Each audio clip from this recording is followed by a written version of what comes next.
Congratulations, it's a boy. Or congratulations, it's a girl. As a pediatrician for nearly 20 years, that's how many of my patient relationships began. Our bodies declare our sex. Biological sex is not assigned.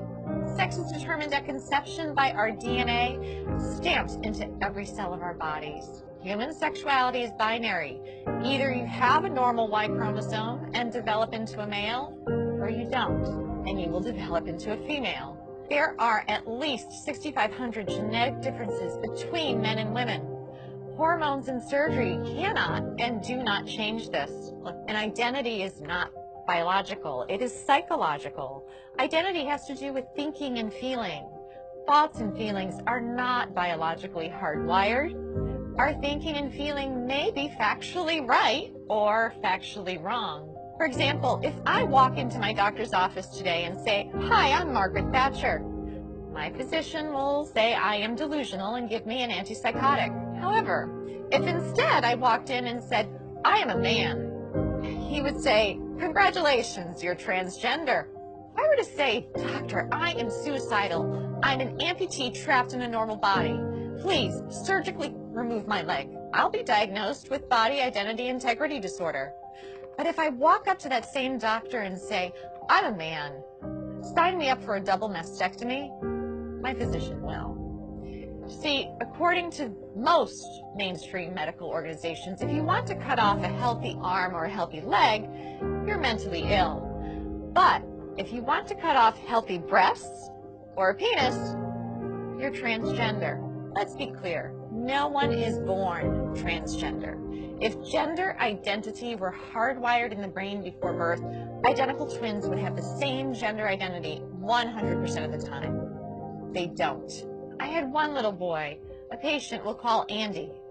Between the ages of 3 and 5, he increasingly played with girls and stereotypical girl toys and started saying he was a girl. I referred the parents and Andy to a therapist. Sometimes mental illness of a parent or abuse of the child are factors. But more commonly, the child has misperceived family dynamics and internalized a false belief. In the middle of one session, Andy put down the toy truck and held on to the Barbie and said, "Mommy and Daddy, you don't love me when I'm a boy." What the therapist learned is that when Andy was 3, his sister with special needs was born. She required significantly more of his parents' care and attention. Andy misperceived this as, "Mommy and Daddy love girls. If I want them to love me again, I have to be a girl." With family therapy, Andy got better. Today, Andy's parents would be told something quite different. They would hear, "This is who Andy really is. You must change his name, ensure that everyone treats him as a girl, or else he will commit suicide." As Andy would approach puberty, the experts would put him on puberty blockers so that he could continue to impersonate a girl. Experts assure us it doesn't matter that we've never tested puberty blockers in biologically normal children. It doesn't matter that when blockers are used to treat prostate cancer in men and gynecologic problems in women, that they cause problems with memory. We don't need testing. No, we need to arrest his physical development now, or he'll commit suicide. But this is not true. Instead, when supported in their biological sex through natural puberty, the vast majority of gender-confused children get better. Yet, we are chemically castrating gender-confused children with puberty blockers. Then, we permanently sterilize many of them by adding cross-sex hormones. Cross-sex hormones are estrogen and testosterone. Those put young children at risk for heart disease, strokes, diabetes, cancers, and even the very emotional problems that experts claim to be preventing.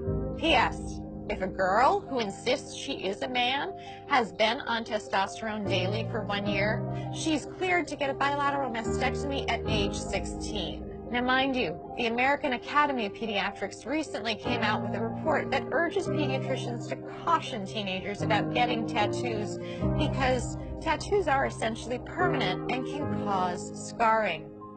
But this same AAP is 110% in support of 16-year-old girls getting a double mastectomy, even without parental consent, so long as the girl insists that she is a man and has been taking testosterone daily for 1 year. Let's be clear, to indoctrinate all children from preschool forward with the lie that they could be trapped in the wrong body disrupts the very foundation of a child's reality testing.